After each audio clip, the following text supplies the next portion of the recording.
Good morning. Well, as most of those who are currently watching everything, it looks like Trump's announced that US will refrain from striking the power plants and energy infrastructure for 5 days due to supposedly ongoing negotiations. Yeah, the other country they're up against has stated that Trump's statements are delaying and are merely about buying time. Apparently, the 31st Marine Expeditionary Unit is expected to arrive by Friday. So it's probably a little bit less than 5 days, but maybe the whole thing was put aside because they needed time to get things there. I'll leave you guys alone, and hopefully this doesn't go the way most of us thinking it will, but who knows. This whole thing's a bit of a mess at the moment, and yesterday I filled up the car with fuel. I mean, it was only 17 litres.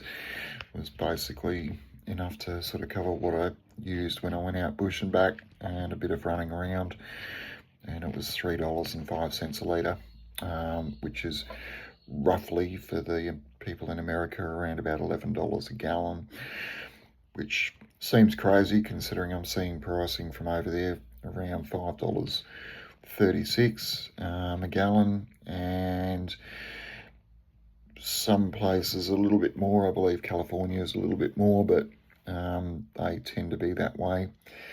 Another thing I'll raise is it's the tax. Most governments put around about 40 to 50% tax on fuel. As much as everyone's scrambling at the moment, I've yet to see a single reporter basically ask the question, why haven't we reduced the tax? I mean, if the Australian government is basically saying, we've got plenty, I don't know why people are rushing around.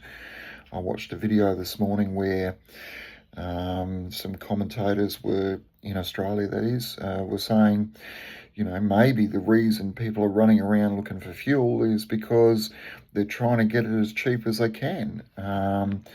So you would have thought, to combat that, the government might have actually sort of considered reducing the tax to stop people from running around and trying to get as much fuel as they can. But no, not a single thing has been raised either on mainstream, and I did watch the news last night. I've seen plenty of videos by various mainstream outlets on YouTube, and no one is raising that question. So if the whole reason people are running around looking for fuel and trying to keep their cars filled is because of the price, maybe they should be reducing the taxation, because let's face it, if you're using 50% tax on $1.50 per litre, and you're still using the same 50% tax on $3 a litre, guess what? The government's making an absolute killing out of this. I mean, seriously, they're making an absolute killing out of it, and they're not interested in changing that. So the question has to be raised, why? Well, I mean, I could go into it, but it's partially about, I'm not even going to go into it because, I've only just started this channel. I don't want to lose it already. But yeah, those that know should realise it by now. Those that don't, well, I think you probably need to sort of start looking into things a little bit deeper than you probably are. But yeah, that'd be the simple way of getting out of this, is just to simply reduce the tax. You won't have the big rush by the vast majority of population who have no idea what's going on. And the problem will be solved. The fuel will last longer.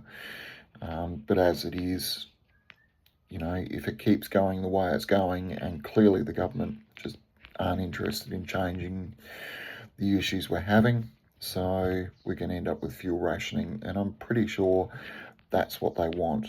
And once it's in, it's going to be damn near impossible to do the things that most people want to do.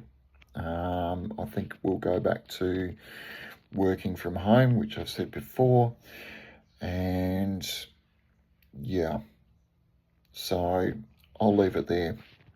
I could go into it way more, but I'm not going to. Have a good day, and it's time for me to start work. See you guys.